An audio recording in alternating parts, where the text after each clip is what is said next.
My name's John Lamb. I'm the chief operator. This is Dave Batchelor. He's the lead operator. We've been doing this for a long time. I've been here 21 years. Dave's been here almost 20. What are we doing here? Checking out the water treatment We plant. were here as they were building the plants that we have now. The map you see behind Dave here, that's our basic collection area. There is a carve out in the middle for Lucie West. They do their own stuff. We call that the hole in the donut. Yeah. Right, because they have their own services district, right so in- that's the only portion of town that we don't serve. Yeah. But everything else that's colored is part of the incorporated Port St. Lucie. We take about half of the flow from the city into this plant. The other plant takes the other half. This is a 12 million gallon a day plant. The other plant's 6 million gallons a day. Now, this is us, way up in the corner. The other plant is down towards, closer to Becker, that's Westport, or Glades. In the city from your house, like it starts out at your house, it goes to your grinder, okay? And the grinder, as I was explaining earlier, is a holdover from when Port St. Lucie was very sparsely populated. We couldn't just do a straight gravity system because there wasn't enough flow. Everything would settle out in the pipe, and you start to get clogs, and maintenance just gets crazy. So, in all the older parts of town, you're going to see grinders. It's just a feature of the system at this point. From your grinder, it's going to go to a local lift station. You may or may not recognize one in your neighborhood. It's just you're just going to see a little fence with a control panel and an antenna.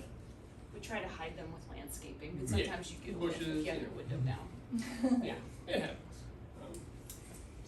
And so from your local lift station, which is all these little tiny labels, from there, it generally gets pumped to one of our bigger booster pump stations, which we monitor on our computer system. And then from those booster stations, it goes into a bigger force main that sends it here to the plant, or to the other plant, depending on the booster station. We've got 3 main booster stations. One's over by the old section of town, closer to Jensen and all that, over where Club Med used to be. The other one's Northport, which is over by Rosso, like Bayshore Elementary, Oxbow, off of 25th. And then the Glades booster station, which is now out in the new developments that they're putting west of Tradition out there. So we get Northport and Glades comes to us, Southport goes to Westport. And everything that you flush comes here, generally. As you can see, collection of things that we find that things get flushed down the toilet. Other things though, we've got, 2x4s, construction materials. You'd be surprised, like when they're building things and they, construction worker drops something, it gets in the pipe, you don't see it anymore, connect it, it's gonna make it here eventually. Bigger stuff can break things, so obviously, so we want to not put the big stuff. Jenny's got the 3 P's. Pee-poo paper. Pee-poo paper. Pee-poo paper. It's on your thing, in case you forget. Pee-poo paper. Now, chances are, anything that you put that you shouldn't is probably going to clog up your own grinder pump before it gets to us. Which, the light flashes, you may hear your neighbors go off, and if they don't answer it very quickly, then you're going to be like, what is that? Flushable wipes are the worst offender Yeah. because they don't break down quickly, so they'll get jammed up in the pump and then it's not able to grind and do its job. So now you've got, now you've got a possible clog and an overflow and everything else. So they're not really flushable. Well, technically they are. Yeah. But so is all that stuff. Yeah. So is that $10 bill. So is my wedding ring. So is all kinds of stuff. But it's not going to break down. So it's not biodegradable. That's Okay. marketing talk Yeah. for you. Yeah, So they're it's marketing. technically, all kinds of stuff is flushable. Yeah. Right. Yeah. But it's not biodegradable. It won't break down. Yeah. Those wipes are fibrous, right? Yeah. And they're intact. It takes for. It does. They don't sit long enough in the system to break down. Everything's moving so quickly. Okay. They don't have time to degrade. If that makes sense. Yeah. So yeah. Good to know. use them, sure, Yeah. but throw them In the trash, Don't, yeah. don't flush them. Yeah. Cause all it takes is one of those wipes to plug up one of my rather expensive pumps. Yeah. And then we have to pull it, and the maintenance guys de-rag it, Oh, yeah. and then put it back in. You know, hopefully it didn't damage anything, but that's all it takes. It's a whole thing. One wipe that's properly, you know, Yeah, crunched just up run together, around. and it gets Yep. pretty solid at Mm. that point. So John, I've got a twofer for you. How much do those repairs cost whenever they get jammed like that? If it's just a pull and de-rag, you know, it's just labor. I mean, that's probably 8 hours. I mean, it's probably a couple $100 easy, just to pull it and de-rag it. But if I have to send it out, I mean, one of those, the bigger pumps, it's like a $60,000 pump. You know, these little wipes, they add up. You know, and if you've ever seen somebody make yarn or something like that, you know, it's really all the little fibers. Yep, and just unravel those. Right. Well, we re-ravel them here, You'll see it here. like because of the way the mixing process works in the basins. It will actually reconstitute all these little fibers into rags again.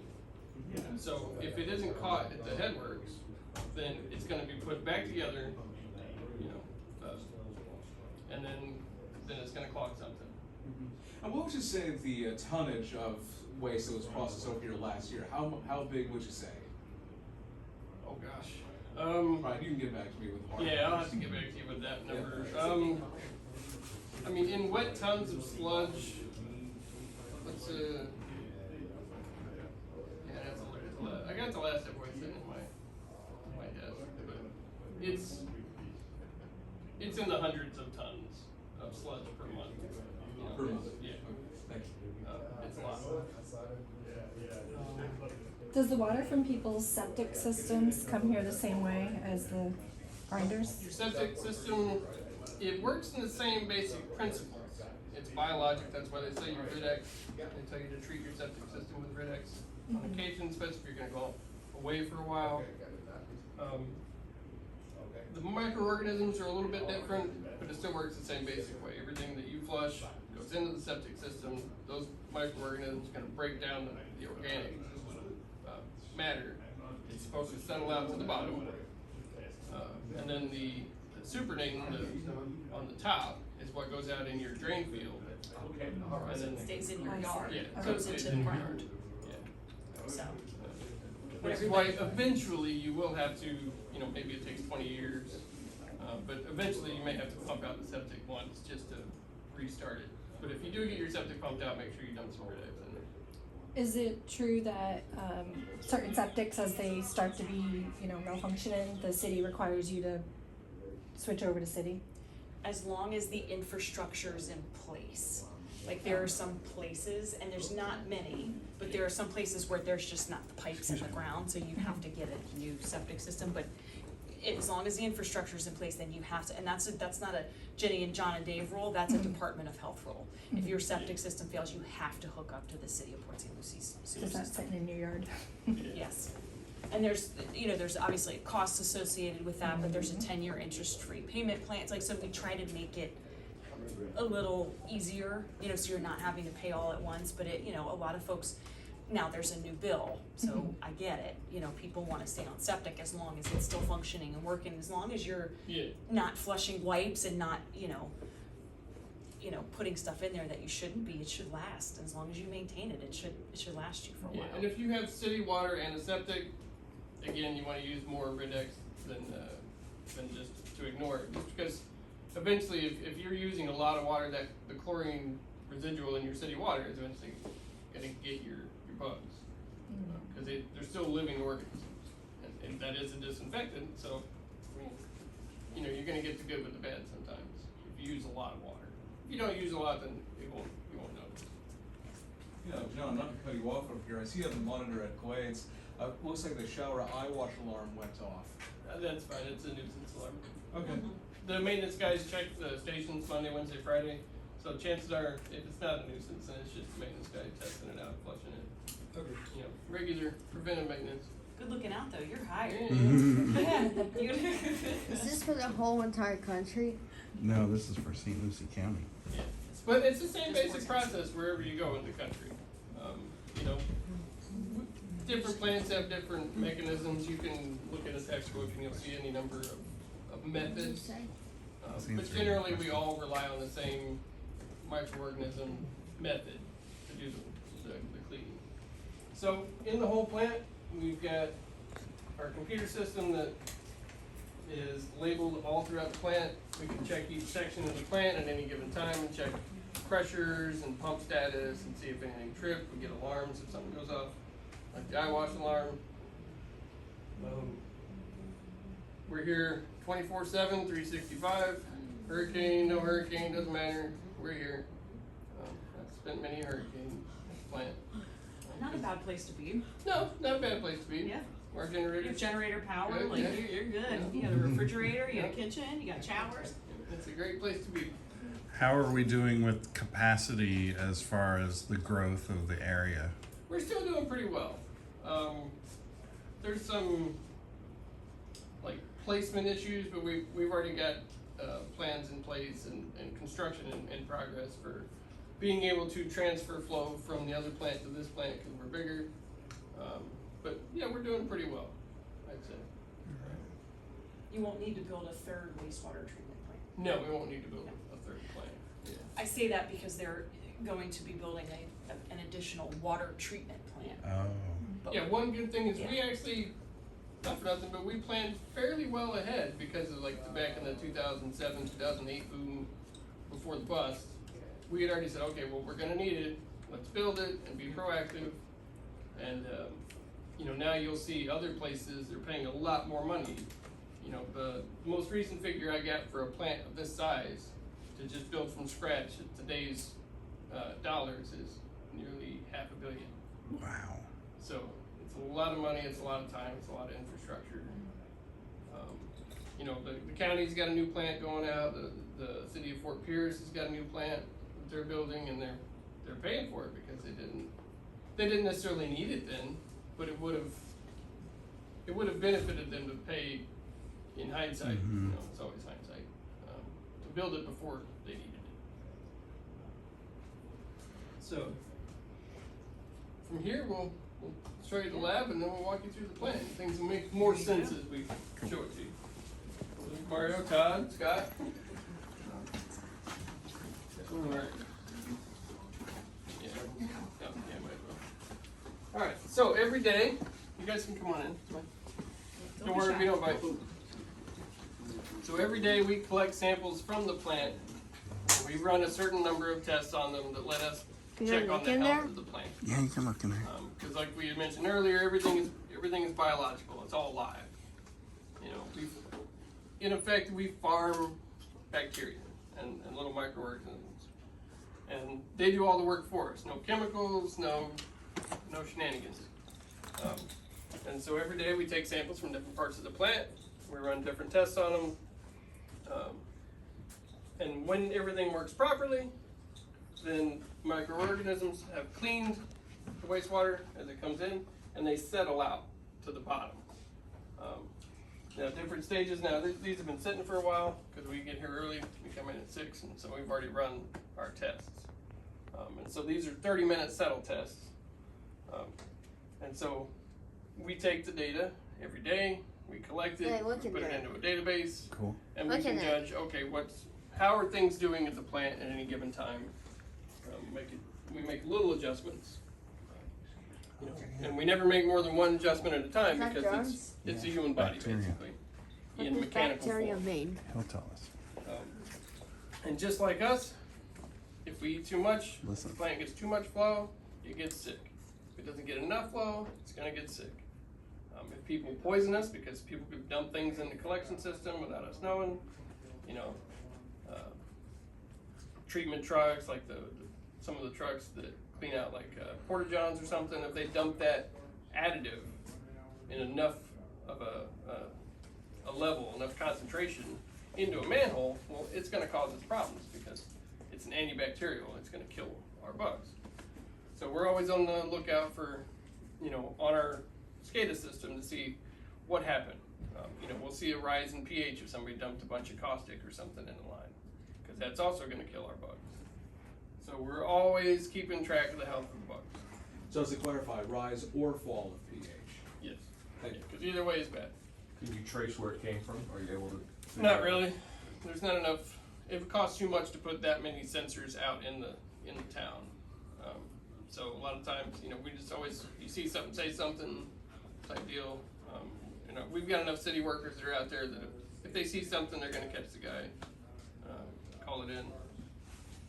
We had this has been several years ago now, but a lot of restaurants, you know, think about places like Hurricanes, like wing places that do a lot of frying and stuff. They've got those grease interceptors that have to be properly like cleaned out, and there was a couple different contractors that were taking all that grease, and instead of disposing of the grease properly, they were just dumping, they were finding a manhole of ours and just dumping it straight in. So it didn't affect you guys so much, it affected Westport, but it's horrific when that much restaurant, I mean, think of beyond a household, think about restaurant grease Yeah. and fats and oils going system. It was a disaster for a while. So we got the police involved, so the police know what to look for. Like, so like you said, we've got, I mean, we have over 1,000 city employees who, you know, good looking out, right? Yeah. So Yeah, and it adds up. The grease does hit us. Like you can tell, Thanksgiving, day after, people are doing the dishes, we see the grease. You know, and it does affect us. It makes, because the grease doesn't settle. You know, that the same reason it sits on top. If you left it in the pan or whatever, and it makes that film on top. Well, it doesn't settle in the plant either, and so it latches onto things. And if they don't settle, then we have to do extra work to keep it from making it all the way out. So John, how often do you deal with fat burns like that? Fairly frequently in the headworks. Generally, but we all catch it in the headworks Okay. before it makes it through the plant. You're always going to get something that comes through. So So- that sediment that we see, No, that's the sludge. the sludge. Yeah. The sediment gets taken out in the headworks. We'll show you there. Yeah. So in addition to the tests that we run throughout the plant, we have a separate city lab, so that it's separate from us for accountability and all that, and checks and balances. And they run a separate set of tests that they send out to either they do it in-house because they're certified, or they send it out to a contractor vendor for compliance, because everything we do is monitored by the state. You know, we're one of the few places where everything's still put on paper in a logbook. You know, we still get annual inspections and compliance audits and all that. So everything we do, somebody's looking at it somewhere, and they'll hold us accountable if we have any issues. Is that a daily procedure? What you do? Yeah. And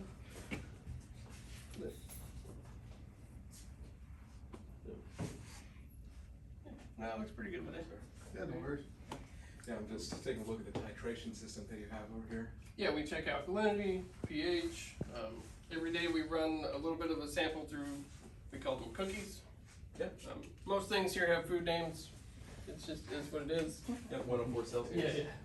Yeah. So this is a drying oven, so we'll dry it out so we can weigh it every day and we check the weight. Because that, in addition to knowing how much the weight of the microorganisms, well, there's all sorts of things that aren't microorganisms. So in addition to the settles, the weights, and then running it through the microscope, we can get a judge of, okay, how many microorganisms are there?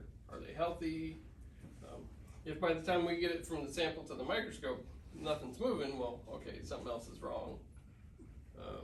You know, there's all sorts of little things that you pick up to keep track of how things are doing. You said it's kind of rare in here like it is throughout the country, but how does does the heat in Florida affect the process? It actually helps the process. Yeah, the warmer it is, the more active the microorganisms. We actually have to keep more microorganisms in our tiny little winter we have here. But for that little while, we have to have more of them because they're not as active, they're not moving around. You know, same as us, you know, you bundle up, you want to stay inside. You know, they don't want to go out and do any sports. So I think we've got some on the microscope here. Feel free, there should be, yeah, you can see a rotifer there, you can see some free swimmers, feel free to take a look.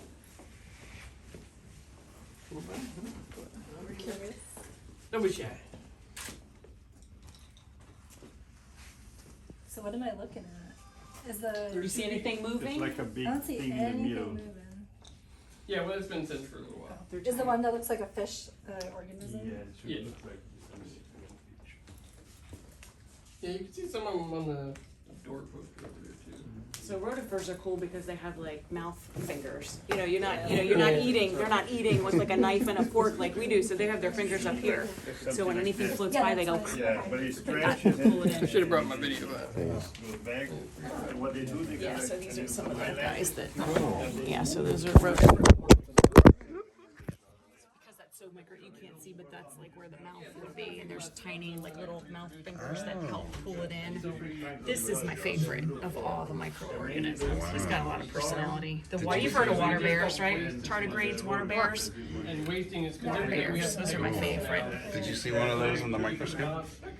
So much of it comes in, well, it's gonna. No. If we did No? these, take some out. He said he saw a rotifer. Okay. So every day we How the take out process a is portion. doing. What So in adjustments the we winter time, do, we got just take too out many a smaller rotifers portion.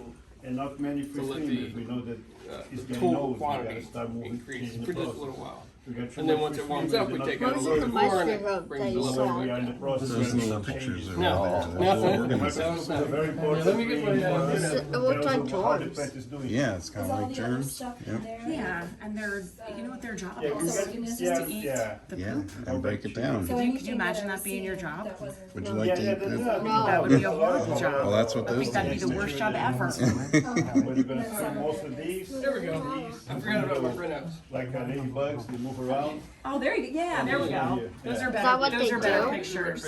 Yeah, those little are better bugs. pictures. They eat the poop. So that's the rotifer. Look. See, he's got the mouth fingers. He doesn't have arms or hands. Cool. Yeah. Water bears was the. Wow. Tardigrade. Very interesting. Yeah. If you look up a tardigrade, they're like the, They're awesome. they're awesome. very stubborn. They're the ones who can like live in space or live in lava or live where like you can put them in boiling water. They just have this like natural ability to like just kind of hibernate till conditions improve. Yeah. They're my favorite. Yeah, You they're ever see good. Ant-Man and the Wasp? Okay, so when I'm they're gonna in check like out a different room. the realm, the really tiny quantum realm, right? When they're in there and it's sitting, it's like peaceful, and then you see these big like things. They're tardigrades. They're water bears. Oh, Yeah. wow. Yeah, they're fun little guys. That is Oh my amazing. god, they're You fun. see the legs, the paws moving. Yeah. It's like a sewer manatee. That's what it is. There you go. That's it. That's the new name. Yeah, see, there's the road, but you can see the tiny little mouth fingers. Mouth fingers, cilia. That's more. Yeah. I like my name. Microscope like this has a light Very hard to microscope, kill it. You whereas can you put it have in the electron, lava, well, forest, two variations no of electron space, no microscopes. air. There's the big ones that you Survive. can You take can up freeze half it. this room. Oh, okay. Very low What temperatures, they use. they stay alive. Cool. I think it's the most You have resistant 7-10. organism that is. You have And transmission depending on how, electron and how we're doing here, we see, but two different Now, variants of microscope. electron microscope, just bouncing electrons all over a specimen in order to get a three-dimensional image of whatever you're looking at. It's very tiny. Alright. And now we'll proceed outside. All right.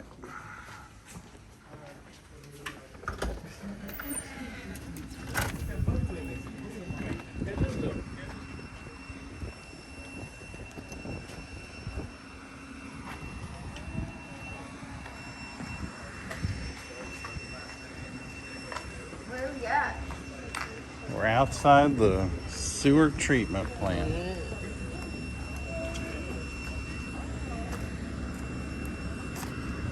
you do a head count before? What's that? Did you do a head count? I didn't do a head count, I'm doing one now. Sure, Daddy. Well, he's gonna. We have to wait for the other people.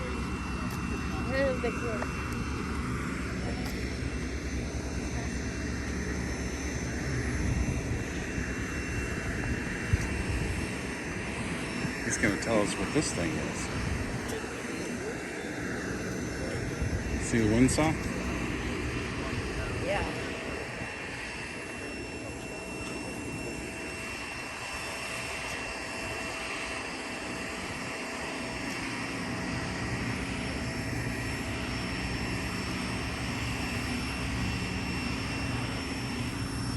Who's this? Bill? This is the one.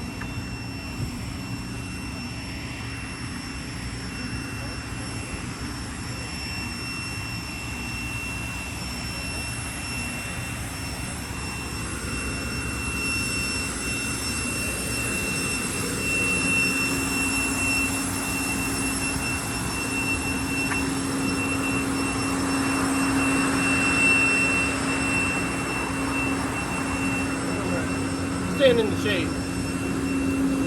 Makes it a little easier.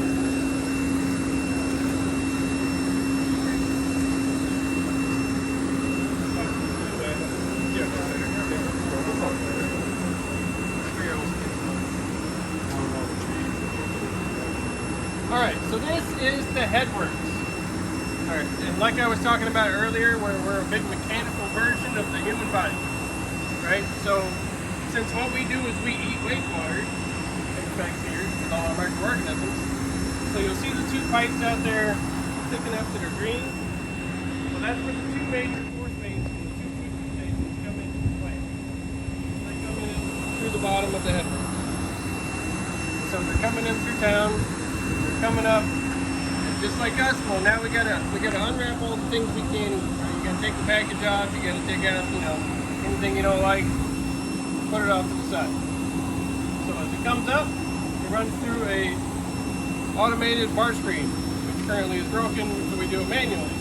So it's just us with a rake up there, and that's when we're using the rake, that's where we find more toys and things like that. When it's automated, we're not going to see as much. But so how it works is the wastewater goes through the screen. It's got small enough openings that it doesn't impede the flow too much.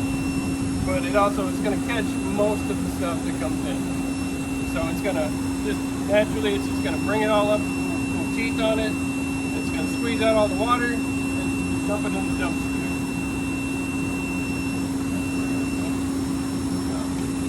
And then, so once it goes through the bar screen, we've taken out as many wipes as we can get.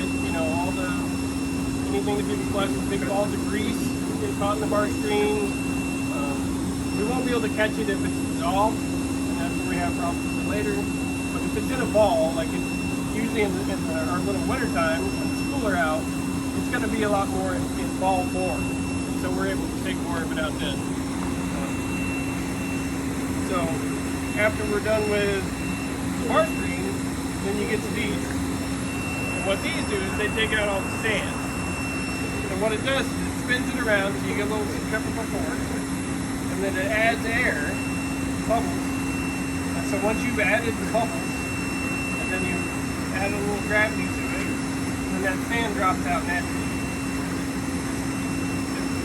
Even though at higher speed, the sand's that's how it makes it all the way to the plant, it's gonna go right through it. It's gonna be suspended in like at the beach, you got plenty of sand because it's just washing it all the time. And if we do that to it, it settles down to the bottom, and we're able to take it out from the system. Because if we didn't take the sand out, then it's going to start to fill up our bases. And then it costs time, it costs money, it takes up treatment capacity, because if you kept filling up the sand, well now you've got less room for all those microorganisms, all the water. So we have to keep that out as much as we can. But it's Florida, so there's sand and everything. So it's a constant effort. Now we'll walk around and show you the dump. If the smell is too much, I recommend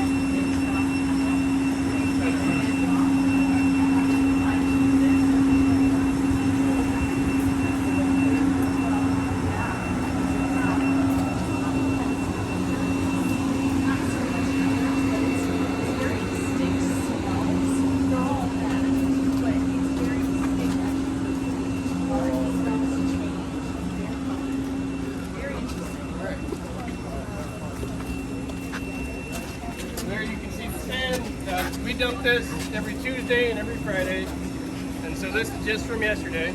Okay. That's how much sand we pulled out. There's the rags we pulled out.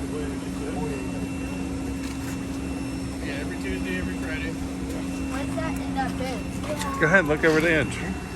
That's all the junk they pulled out of the sewer system. Oh, yeah. That's what I tell people. Why would you flush trash? it just ends up in a dumpster anyway, and that's where it goes through the landfill. Yeah. Right? Like, why would you dump, like, it's, you're number one, you're wasting water, you're wasting the flush, and it's pulled out anyway. So, you'll see the white piping up there, and this unit right here, that's for odor control. So as much as we can, we want to take out all the gases that come off the wastewater, and we pull them through that system, and it scrubs it, and it puts it back in suspension into the liquid, which we put back in the plant. because we can still treat those organics once they're back in the water, but when you've got all that turbulence, it's coming out, it's been in the collection system for a while, it's going to come off no matter what you do, to a certain extent. And we want to pull that out because not only is it corrosive in many cases, like hydrogen sulfide, in addition to the smell, well, it also eats away at things. It eats away at metal, it eats away at concrete, you name it. So we want to pull that off as quick as we can and treat it, and put it back into suspension where we can eliminate it later. So now we've made it through the headworks, and we're going out the pipe at the end. There, we're going over to the aerator. That's where you get to see the sludge mixing.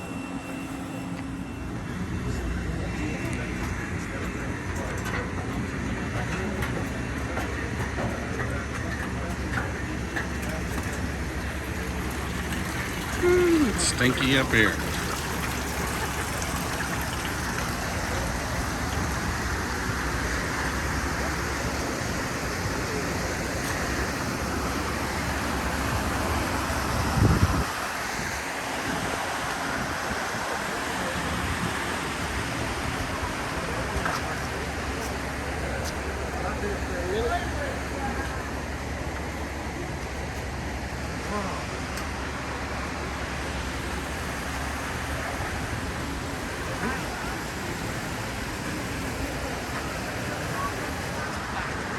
Alright, so from here, we can see two different basins. They look the same, but they're different. So this is what we call the anoxic selector basin. From here, there's two types of selection that we're doing. Okay? The first selection is which treatment train do we want it to go to? And we've got 4 different trains. Each one can treat 3 million gallons of wastewater a day. Right, but we've got 6 million gallons coming in, so we only need two trains. So we use the valves to select which one do we want it to go to. But inside the basin, by not adding any oxygen, we're selecting for a different microorganism to be more active and treat the wastewater. So in here, they're doing different work from when they go into the next basin. So, you see, we always got to keep it mixed because if it stops mixing, then it settles, and then it's hard to get it back up. Things are on the bottom. You don't get the treatment. You don't get the contact because you need the microorganisms to be able to get to all the different organics to eat them and take them out.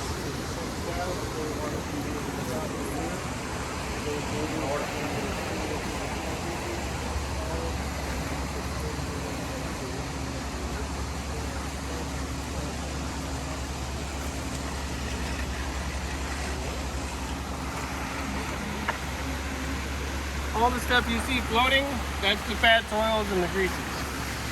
Those are things that, without extra effort, they come up to the top, they sit.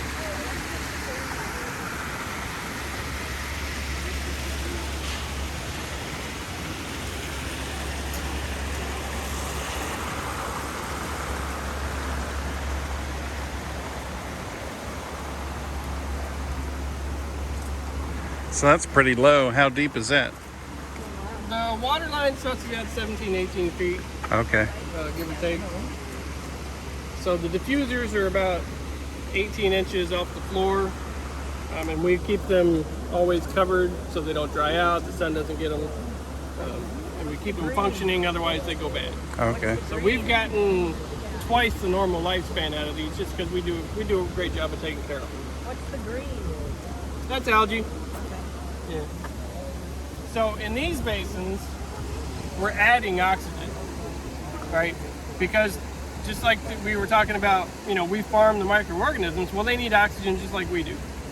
And if we give them too much, then they don't work right. If they don't get enough, they don't work right. If they don't get any at all, then they just die and things go bad. Yeah. Everything gets upset. Yeah. Just like when you're having a bad day, at the restroom, well, that's because something you did messed up all the things in your stomach that you're supposed to do their job. So you that's why said, things have gone bad. so do you sometimes have to introduce microorganisms? In rare instances, like if we get a toxic shock that kills everything, Yeah. then we might have to like ask the other plant and get some tanker trucks and bring over microorganisms. Okay, and they would dump it here somewhere? Oh yeah, we would just dump it right in the headworks. Okay, You know, we could just put it in one of our local, like the manhole closest to us. It's Oh. gonna come right to us. okay, gotcha. Why is the right end deep? Scoop. That's right. Thank you so much. Appreciate you. Thank you. Thank you very much. Thank you We so appreciate much. Wash it. your hands after you're done, okay? Okay. Wash your hands. Okay. Good to see you again. Take care. All right. Yeah, that's why, you know, probiotics and all those things Yeah. are popular because they do work. Yeah. They have a purpose.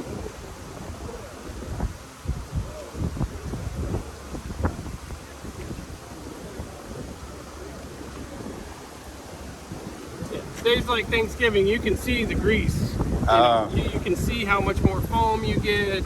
You know, things change a little color, the smell changes. So I'm from the Midwest. Do you guys do that down here? Do they deep fry turkeys and stuff down here? Oh yeah. Yeah. Okay. Now, A lot of that would go in there, I'm guessing. is there anything proactive that you guys can do in anticipation of that, or do you wait and see what's going on and then do something? Just because it's so random, there's not really anything we can do that can be proactive. Yeah. Because we have to optimize for our everyday conditions. Yeah. And then if something happens, we just have to adjust on the fly. Okay. So how do you adjust the microorganisms? So later on in the process, is what we call wasting. Okay. Because naturally, like the plant has to go to the bathroom just like we do. Yeah. Otherwise, things get backed up. Like if you go to the bathroom too much, then well, things are also getting messed up. Okay. If you don't go enough, things get messed up. So what we do is, because of all the lab tests that we do, we're able to tell, okay, where is our level? Okay. You know, we've got enough historical records to say, okay, if I go down to this level, it's going to work. If I don't, if I go too far, it's not. And so, based on those tests, we can decide, okay, we'll waste this amount today. So do you need a certain amount of each microorganism in there to keep it functioning properly? We mostly go by ratios, Okay. just because we can only really go by a couple samples. And so we know that if we have too much of one and not enough of another, then maybe we need to waste less Okay. or waste All more. right, that makes sense. And so that helps us. I'm about That's to how we get judge sunburned. You'll be fine. We're almost done.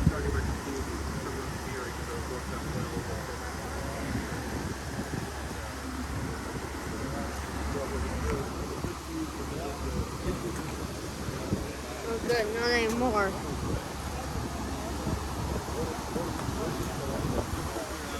My neck is so hot.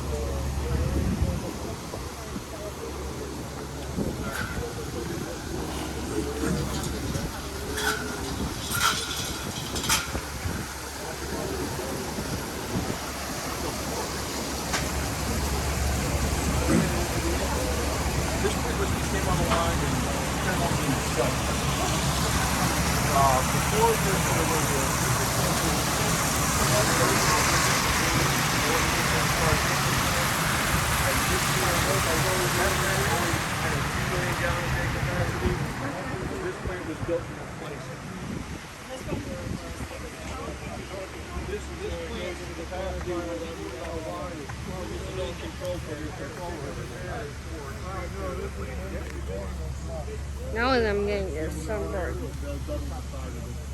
Daddy, I'm getting a sunburn. You'll be fine. Feel how hot it is. You'll be fine. Stand in my shadow. There you go. Are we almost done? Yep. All right, so Is that the final thing? now inside when we showed you those little settling tests in the containers, right? Well, the purpose of those settling tests is to let us get a good grip on what's going to happen when it comes to these structures here, which are called clarifiers. And now you can come up to the edge here. And swatch brand. So in the clarifier, all the sludge, all the what we call the mixed liquor from the aerators that you just saw, comes up through the bottom in the center to the top there to what we call a stilling well, and that's to slow down the velocity, because if we didn't have those baffles, then it would just go straight over the weirs, and we don't want that, right? Because then we're not actually clarifying anything; we're just letting it have another place to go before it moves down. And so by slowing it down in the middle, it's forced to drop down, right? And there's some other forces at work with the pumps and whatnot that help pull it to the bottom. And so once the sludge settles on the bottom, well, you've got that arm that goes around and collects it down to the center, because there's always going to be some of it that wants to keep going, because that's where the natural flow. The flow has to come up over these weirs to move on. But we want it to settle down in the bottom. We want it to collect it, and then we want to take most of that and send it back to the plant, because those microorganisms are going to keep having babies. They're going to keep multiplying. You know, some of them are going to die and get recycled by, you know, other microorganisms. But most of those have to go back to the front of the plant to keep treating all the water that comes in. What about maintaining the mechanism itself? Looks very rusted. Well, it's old, and there's different things other than, like, we just brought this down for maintenance. We had a contractor come in and evaluate it. Okay, what do we need to do at this right point? now. But it's gonna rust. You can actually rust underwater just like you rust out of water. Of course, you're still And exposing so- yourself to oxygen. Yeah, and so this is just from rust and the different characteristics of the water, just from natural use. So what we'll have a contractor come in here and he'll sandblast it, and then he'll paint it and coat it. You know, if there's anything that needs to be fixed, they'll come and they'll replace it. When it's working, how fast does the component move? Not very fast. We'll It's see. like Dave, how many minutes? 15. Yeah, like 11 minutes for full circle. So it's very slow. If it went too fast, then it would just stir things up. And we want it to be as quiet and slow as possible.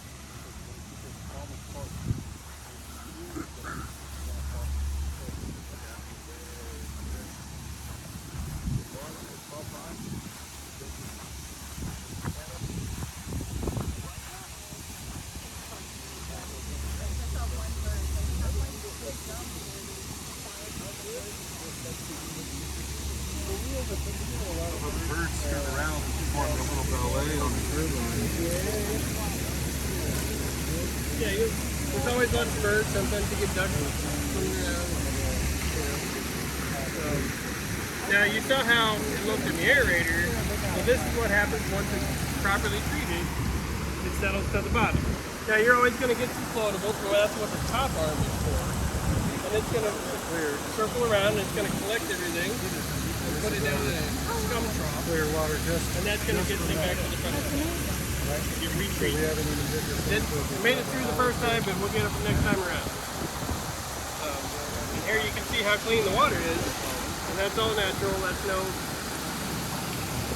additive. Our final place that we're going to. I think you can ask him. Do you want to ask him a question? Is this the final thing that the water does? Not the final thing. It's close. We're getting closer. We've got one more set of basins to do some more cleaning. Clean water though down here? Yeah, take a look. Take a look over there. Yeah, look at the clean water. Yeah, but Down here, right down here. Look, look over. It's much cleaner. See, remember how dirty it was? yeah.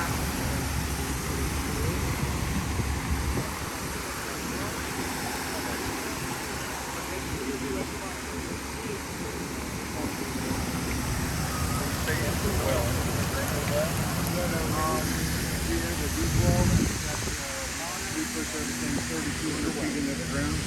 It's called a boulder drain. Basically, they have it's basically for later use. They can pull out of that zone, anything like that. Okay. Next way.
we're on a sand filter.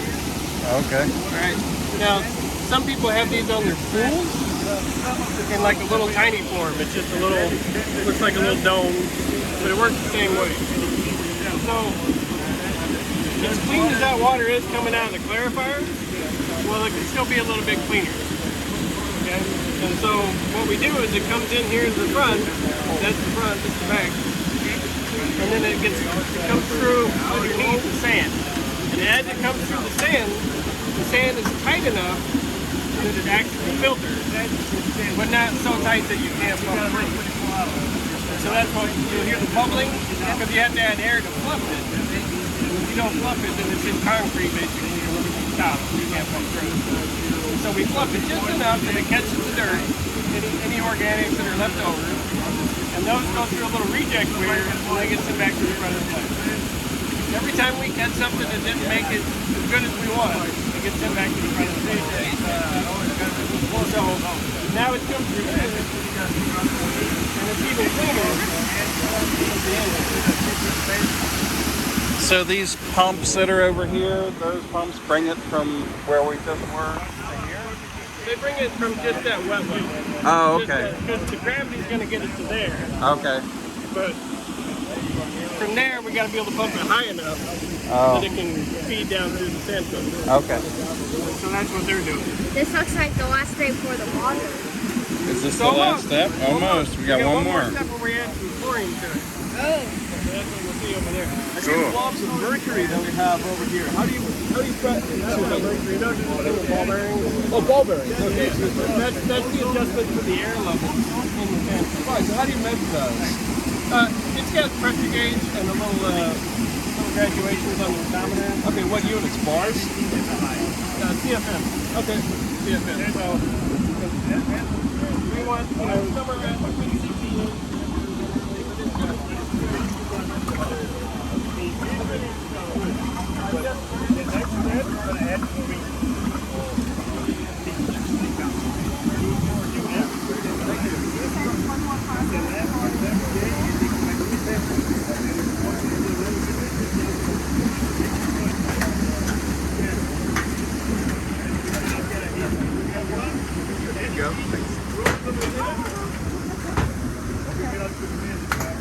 Don't worry, you're good.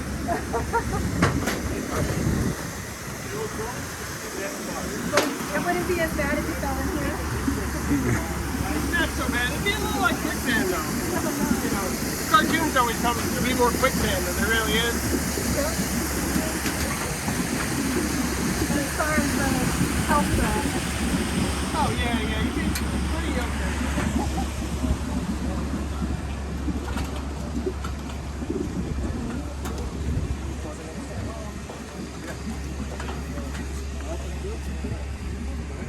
do you want this side turned off?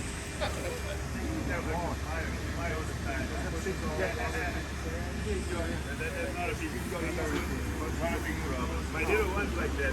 Everything is good.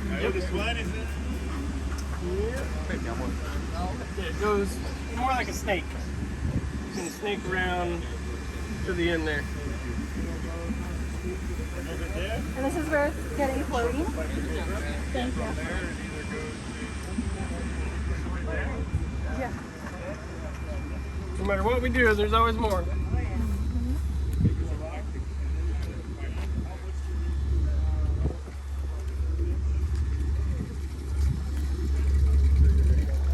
So does the chlorine basically sterilize the water at that point? Yeah. Yeah. It's a disinfectant.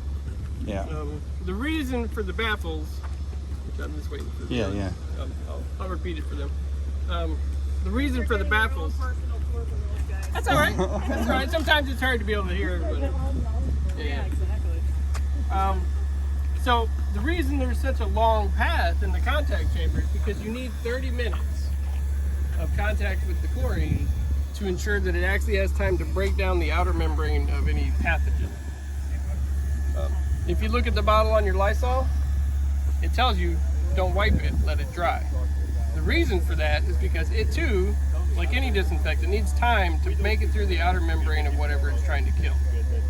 You know, it's not instantaneous. You know, some things work quicker than others. but they usually give you extra time just to be sure. You know, like if you got raw chicken and you spray it with Lysol, you want to make sure that give it all the time you can, right?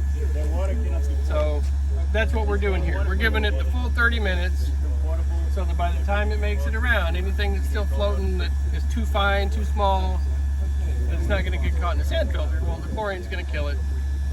You know, it may look like some foam, and at that point, we've got another little skimmer that will take that off.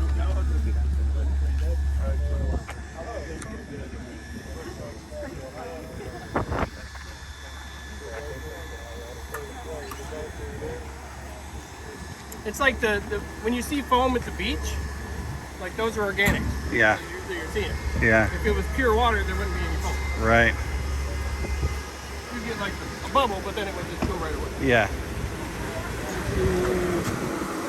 Let me run and get a sample. Okay.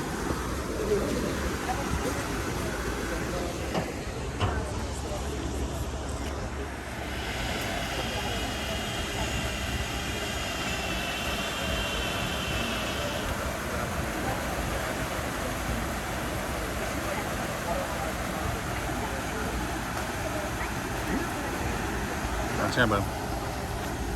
Alright. Wow. So that is the final product. The final product. Pretty clean. So all we added was just a little bit of bleach, just so we can be sure about it at the end. So what do you do with it now that it's clean? Right. So now that it's clean, it's going to be either sent out to golf courses or like communities for sprinklers, Okay. or it's going to be put down a deep injection well, which doesn't look like much because it's just a pipe that goes down the ground. Okay. But the idea behind the deep injection well is that it's going to go below certain geographic features. We're going to go below the regular aquifer, so where they take the drinking water out of. We're going below that, and below some limestone generally. Ours is about 3,000 feet, I think. And the idea is that by the time it makes it back into anywhere that it's going to be human consumption, anything that we missed is going to get filtered out, or it's going to be dead. Because, you know, it's going to be a few hundred years. Cool. But that's it. We like to send it to the golf courses for sprinklers and things like that. It's better that way. And so when you were asking about direct to potable, well, it's not as bad as you would think when you're starting to that. Really, the direct to potable conversation, that's more of like a micro filter issue, because then they want to make sure they're not putting too many like pharmaceuticals back in. We do annual tests to make sure that we've tested for all sorts of things that just aren't over here. out. So we know what those are. We've never had any issues. We've never been anywhere near any problem level. And there's so many things that are natural in the water anyway, because you're pulling it out of the ground. There's different ground features that are going to have different things in them. And so some of those are just going to be in the water no matter what you do. Do you test for pharmaceuticals? We test for mostly more like pesticides, Herbicides. Things that people put, on their lawn that might make it into the sewer system. Okay. Pharmaceuticals are usually like a specialized test. Okay. Maybe every now and then they'll check. Mm-hmm. But those are usually done for like bigger metropolis areas. Okay. You're going to get a bigger concentration. But where our water comes from, it's not going to come from any place that ever had any pharmaceuticals in it. Okay. And as far as the wastewater, they're not really worried about that until we get to some sort of direct to potable system. Yeah. Right now, that's more of like I live in the desert, and there's not a lot of wells I can dig. Yeah. So I got to get to someplace, so they might get it for wastewater. Okay. Do they also use this water in like the water trucks that go around and water the plants in the city? Those big water Maybe. trucks? I think a lot of those pull out of like, stormwater ponds, things like that. Okay. I don't know, I've never driven a water truck. They can. Yeah. They can get it from a reused hydrant. There aren't too many actual reused hydrants. Generally, they'll get it from a pond that they can just pull out of. Okay. So, Cool. Ready. Ready? any other questions? Alright, we'll go up to the sludge building. You can see the final product there. All right. The part that we have to pull out every day. All right. Just like you. Right? And we do it with pumps, though, because we've got a lot more to go. Okay? So every day we've got some smaller pumps that pump the settled sludge that goes in the bottom of the clarifier. We're going to pump a little bit of that out based on a bunch of math and what we look at in our tests. And so when we waste that, when we pump that out, it goes into the holding tank. And then we've got what we call centrifuges, right? That from there, when we run it through the centrifuge, gravity is going to do the work for us. Okay? It spins it so fast that it pulls all the solids to the outside, right? And all the clear liquid is going to be on the inside. And so there's one unit, there's one screw that's pushing it one way, and there's another screw on the center that pushes the clear stuff back the other way. And so the clean water goes out, which we send back to the front of the plant, because even though it's cleaner, it still was just part of the sludge tank a second ago, so it needs to be retreated. You know, just treated like any other influent wastewater. And then the solids go in the trailer. Oh. But you'll be able to see the solids in the trailer. Falling in the trailer. I see the smile. Yeah. Well, because it looks like you would think it would look. The highlight of the tour. Is this the final thing? Usually this is where the little boys are like, this is great. And the little girls are like, no, I'm going over there. You know, because it smells a little bit. There's nothing we can do about that. Now, considering you're working with like a massive load of uric acid. We send it to a compost facility. There's so few landfills that will actually take it anymore that it almost has to go to a compost facility. Do you actually have an income off of this, or do you have to pay them? We just have to pay. They just charge us less because they can sell it. Yeah, John, considering you're working with a massive pile of uric acid, that is not going to be a pleasure, all right? No, use the handhold. Come on up.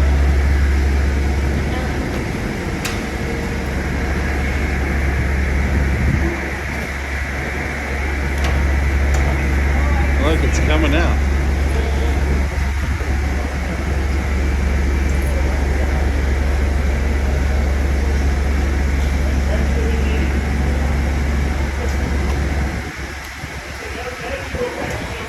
Nice big pile of poop. That's what's left over after they clean the water.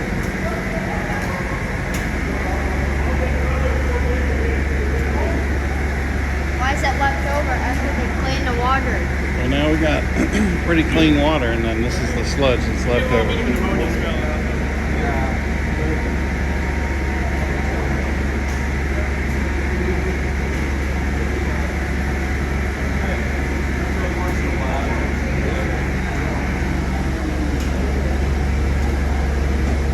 That goes for composting. Yeah, it smells so bad. Yep, it does smell bad.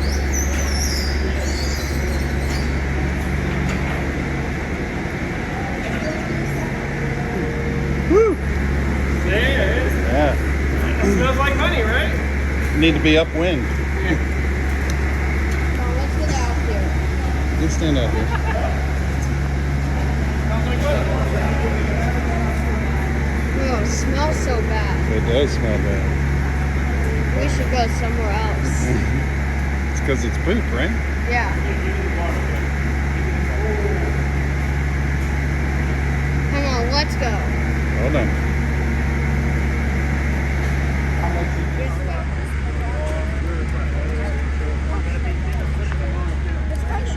Woo! Yeah. Okay, are we going back to the small house? Yep. Going back to the hut. To the office. It sounds so bad. Yeah. Well, I smell worse in different parts of the plant. Oh. There's places that Things smell work a lot worse. better now than they did when I first started, and we had little tiny plants and different processes. Those were some serious smells there. Could make a tannery out of that building. Right? You probably could. extract quite a bit of ammonia.